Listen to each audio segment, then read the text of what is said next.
ആ കടം പരിഹരിക്കത്തില്ല, മെരിറ്റില്ല. പക്ഷേ സാധ്യമാണ്. എന്താണ്? Not by merit but by grace. ഇപ്പം ധനവാൻ ഒരു ബിസിനസ്മാനാണ്. അയാൾ ബിസിനസ്സുകാർ ഒന്നും ദൈവരാജ്യത്തിലേക്ക് വരാൻ വലിയ പാടാണ്. ബിസിനസ്സുകാരെ എന്താ കാര്യം വെച്ച് കഴിഞ്ഞാൽ അവർക്ക് 4-5 പുസ്തകം കാണില്ല. ചിലർക്ക്, എല്ലാവർക്കും ഒന്നുമല്ല, 4-5 കുടുംബത്തിൻ്റെ ഷെയർ ഹോൾഡേഴ്സിനെ കാണിക്കാനൊരു പുസ്തകം ഇല്ലേ, ഗവൺമെൻറ് ഇൻകം ടാക്സിനെ കാണിക്കാൻ വേറൊരു പുസ്തകം, അങ്ങനെ പല പുസ്തകങ്ങൾ ചില സമയത്ത് ചില ബിസിനസ്സുകാർ സൂക്ഷിക്കുന്നു. അവർക്ക് അവിടെ ന്യായങ്ങളുണ്ട്. അതൊന്നും ശരിയാണെന്ന് സുവിശേഷത്തിൽ പറയത്തില്ല.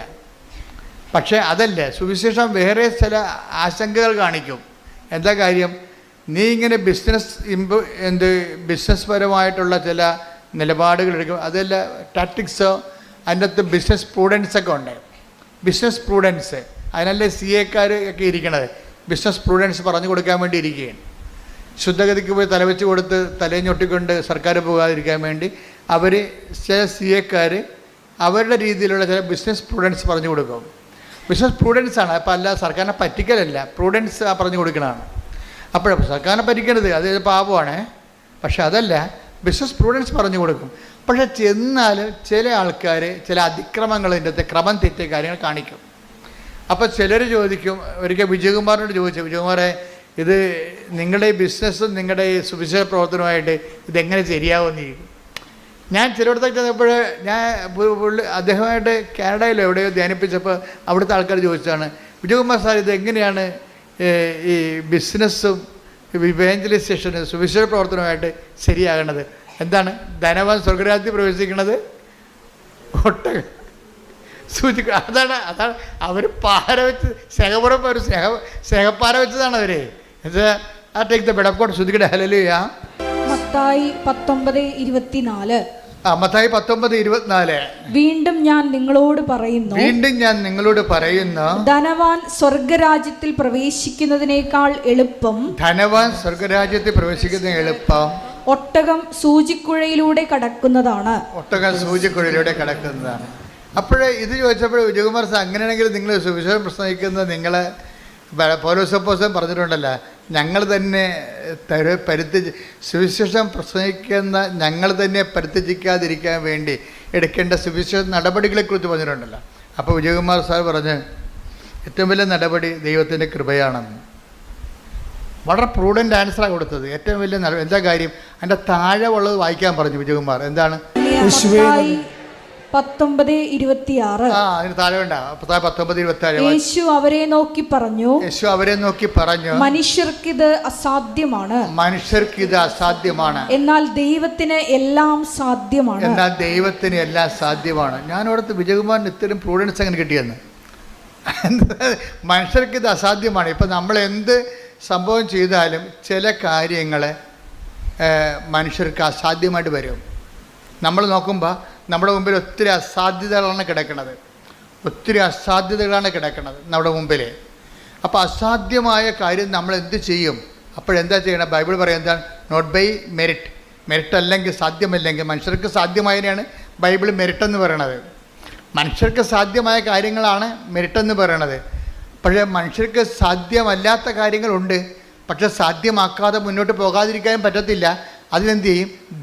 അടുത്ത പ്രൊവിഷൻ എന്താണ്? ദൈവത്തിനെല്ലാം. ആ വചനം എത്രയാണ്? മത്തായി 19:26. മനുഷ്യർക്ക് അത് അസാധ്യമാണ്, പക്ഷെ ദൈവത്തിനെല്ലാം സാധ്യമാണ്. അപ്പം ദൈവത്തിന് അനന്ത സാധ്യതയെ ടാപ്പിങ്ങിലാണ് ഈ ഉടമ്പടി പ്രയോഗം വെച്ചിരിക്കുന്നത്. നമ്മളൊരു പ്രാർത്ഥനാ ജീവിതത്തിൽ നിന്ന് നമ്മൾ ഉടമ്പടി ജീവിതത്തിലേക്ക് നമ്മൾ ഷിഫ്റ്റ് ചെയ്യാൻ, ശരിക്കും പറഞ്ഞാൽ ഒരു യു ടേൺ എടുക്കണ പോലുള്ള ഒരു മാറ്റമുണ്ട്. ചില ആൾക്കാർ യു ടേൺ ഒന്നും എടുക്കത്തില്ല. ഉടമ്പടി എടുത്താൽ നേരെ തന്നെ പോകും അങ്ങോട്ട്. ഉടമ്പടി എടുക്കുമ്പോൾ പ്രാർത്ഥനാ ജീവിതത്തിൽ നേരെ യു കട്ടൊക്കെ എടുക്കണം നമ്മൾ. എന്താ കാര്യം? പ്രാർത്ഥനാ ജീവിതം കൊണ്ട് മാത്രം ദൈവത്തോട് ഉള്ള ബന്ധവുമായിട്ട് മുന്നോട്ട് പോകാൻ പറ്റത്തില്ല. ഒരു പരിധി കഴിഞ്ഞാൽ പറ്റത്തില്ല. നിങ്ങൾ പ്രാർത്ഥനയിൽ ആശ്രയിച്ചുകൊണ്ട് മാത്രം നിങ്ങൾക്ക് ദൈവവുമായിട്ട് റിലേഷൻസ് മെയിൻറ്റെയിൻ ചെയ്യാൻ പറ്റത്തില്ല. അതുകൊണ്ടാണ് കാലാവസ്ഥ വ്യതിയാനങ്ങൾ ഉണ്ടാകുന്നത്. ഇപ്പോൾ എന്താ പറഞ്ഞത്? ക്ലൈമറ്റ് ചേഞ്ച് എന്ന് പറയത്തില്ലേ? Climate change. ഇപ്പോഴത്തെ ന്യൂനമർദ്ദം കാര്യവുമല്ല, ആധ്യാത്മിക ജീവിതത്തിലാണ് യഥാർത്ഥ ക്ലൈമറ്റ് ചേഞ്ച് ഉള്ളത്. ക്ലൈമറ്റ് ചേഞ്ചിൻ്റെ ഉദ്ദേശം ഈ മെരിറ്റിൽ നിന്ന് മെരിറ്റിൽ നിന്ന് ഗ്രേസിലേക്കുള്ള ഒരു പാരഡൈം ഷിഫ്റ്റ് ചെയ്യും. വെച്ചാൽ നമ്മുടെ വളർച്ചയുടെ ഒരു ഘട്ടത്തിലാണ് നമ്മൾ നേരെ പോയി നമ്മളെ പെട്ടെന്ന് യൂട്ടേൺ എടുക്കാൻ പറയും. എന്താ കാര്യം? ലക്ഷ്യസ്ഥാനത്ത് എത്തുന്നതിന് വേണ്ടിയുള്ള ഒരു അധിക പരിശ്രമ സ്ഥലമാണിത്. അപ്പം അതുകൊണ്ട് ഈ പ്രാർത്ഥനാ ജീവിതം മാത്രം പറഞ്ഞല്ലേ എന്തിനാണ് ഇപ്പം കരസ്മാരിക് ധ്യാനം ഇറങ്ങിയെങ്കിലും 50 കൊല്ലം കേരളത്തിലുണ്ടായിരുന്നു, ഇപ്പോഴും ഉണ്ട്. പക്ഷേ അപ്പോഴും കേരളത്തിലെ ഒരു 55% കുടുംബങ്ങൾ അതിലേക്ക് വന്നിട്ടില്ലായിരുന്നു.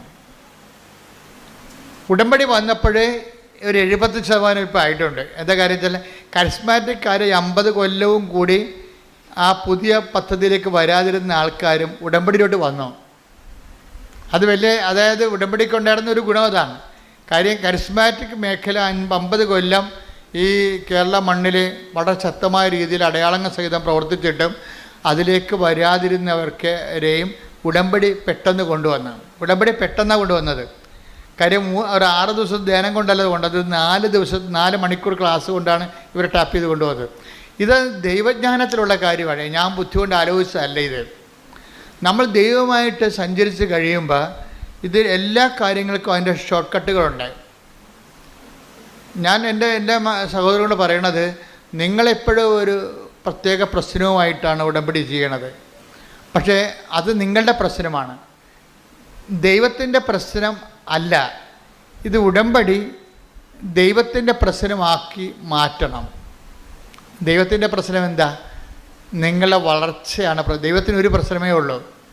നമുക്ക് ഒത്തിരി പ്രശ്നമില്ലേ, പക്ഷേ ദൈവത്തിന് ഒറ്റ പ്രശ്നമേ ഉള്ളൂ. എന്താ പ്രശ്നം? എൻ്റെ സ്വർഗസ്ഥനായ പരിപൂർണമായിരിക്കുന്ന പോലെ നിങ്ങളും